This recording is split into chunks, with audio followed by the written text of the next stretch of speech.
district in nei dona sang thum so kin kan siam dona eminent district pe kang mai nelo district tak in nei dona ni ti ka tiam du chu hey ko hi chu tiam zelang in kan tiam ven chu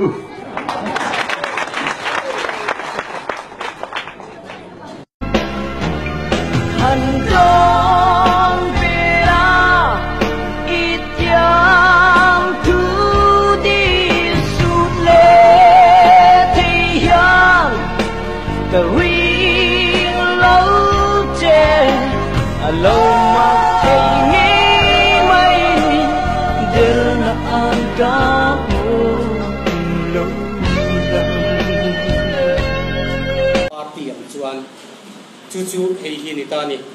kan siar me nga wen ne hian helai hian hun rei tak man ui se ko kan han tum san pa lova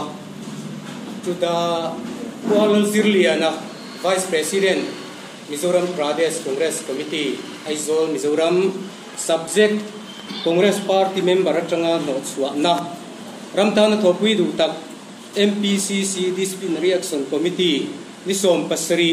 September sang ni som pariat a committee chuan ichung chang takin kan ngai tua ni som pakhat thakua sang ni som pariat a MPCC disciplinary action committee in so cause notice kan pek che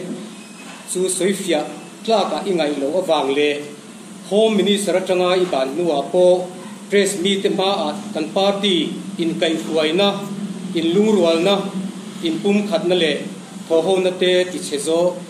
che thei zonga thui vor tar zela wangin MPCC constitution article 10 tlo chanin Congress party member ai ni na chu